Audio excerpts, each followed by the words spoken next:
Now, in order to be able to pop the trunk on this thing, there's a couple ways to do it. We could look at pressing this button twice, and that's going to open it up. A couple other ways.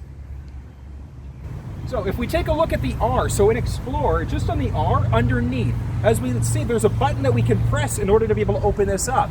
Now, having said that, this thing also does have a foot-activated tailgate. So all we have to do, just keys in the pocket. Let's say if your hands are full of bags, golf clubs, kids, whatever the case may be, you're just going to kick your foot underneath with the key on you, and as you can see, it's automatically going to open the door up.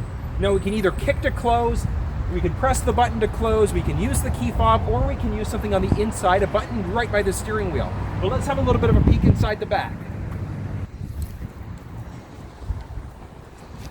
Okay, now I've got some measurements that are going to show up on screen. They should already be there, but what I'm going to do is also fold these back seats down just so you can see the difference in the spacing.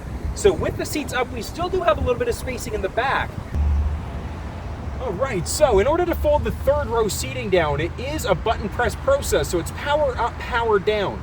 Just along our passenger side, we've got 3 individual buttons. So our left one is going to fold down the left seat independently, we can fold down the right seat independently, or by pressing the middle, we can fold them both down at the same time. So all we're going to do is press that left and right button.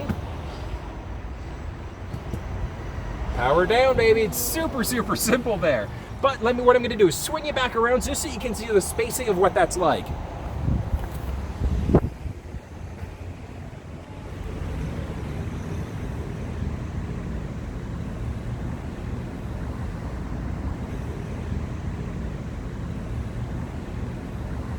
Okay, now let's zoom in a tiny little bit. Let's move in and take a look.